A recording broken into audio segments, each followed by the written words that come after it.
The following program contains graphic images that may be disturbing. Parents are advised that these images may not be suitable for young children. How in the world does this just They assume he's going to die, and I'm just guessing. I don't know how the ball got dropped here.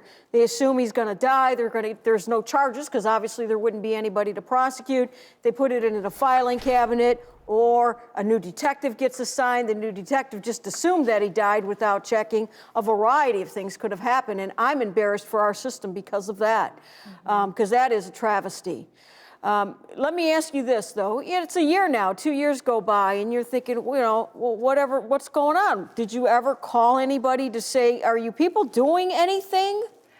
To be honest with you, I wanted to be out of that relationship so bad that when they told me that they would take care of everything, I literally just left it for them to take care of it. And Diona, let's not forget the fact that you were really dealing with a lot of trauma. In fact, you were experiencing all kinds of symptoms of PTSD. You actually took on a job as a social worker, which of course exposed you to all of these other types of traumas that was re-triggering you, and you were dealing with your own depression, your own sadness, feeling powerless. At one point, you even thought of taking your own life. So there was a lot of other things that were going on, and we certainly understand that you kind of just hoped that the system would take care of things while you try to heal yourself. Your story did inspire the passage of a new bill. Can you tell us about that? Yes, House Bill 1, which was a bill that they were trying to pass in the state of Ohio and in Georgia at the time.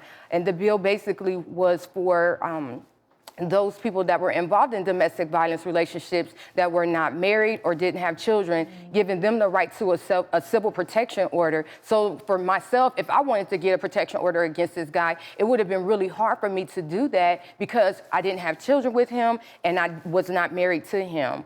Okay, let me also give you, when was he incarcerated? How many years has it been? It hasn't even been a year yet. Okay. So he still has 2 more years. Let me tell you something. As a victim, you have a right to know whenever parole hearings come up. And you're able to have input at parole hearings as to whether or not you feel you want him released.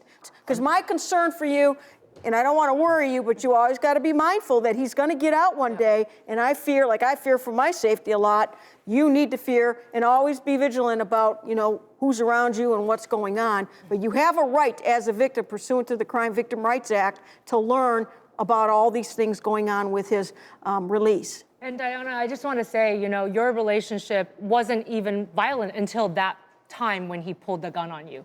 Yes, there were lots of controlling behaviors. I think it's important for us to recognize that sometimes there are these pink flags in very unhealthy relationships. And you experienced a number of these, like him deleting all the male contacts off of your phone, controlling what you wore, telling you that you didn't look good anymore and trying to control sort of the way that you even dressed, telling you that you're not worth anything. And those words, they really hurt and they actually prevent you from seeking help. And I understand you even have some tips in terms of how you were able to overcome that brainwashing of the abusive relationship you were in. Could you share with us? Yes, so being in that abusive relationship, basically, it was kind of like being on autopilot. So whatever he said, I did. Whatever he told me to do, I did. And whatever he said to me about myself, I believed. So when I removed myself from that relationship, I had to rewire the way I thought and perceived myself. So I would always put up sticky notes, like in my bathroom, in my car, at work, that would say, Diona, you're the bomb. Diona, you got it going on. You're beautiful inside and out. Your shape is beautiful. Every good thing that's happening to you, you deserve it, because I didn't believe those things about myself. And I always explain it that he broke my self-esteem down so low that I thought of myself no more than the bottom of a person's shoe. That's how jacked up I was. The beauty of you sharing your story, and I mean this sincerely, is that there are other people out there right now in abusive relationships. Learn a few of the signs. We'll certainly have more information on our website. If you or someone you know is in an abusive relationship, head over to thedoctorstv.com. We're gonna have more resources on how you can get help.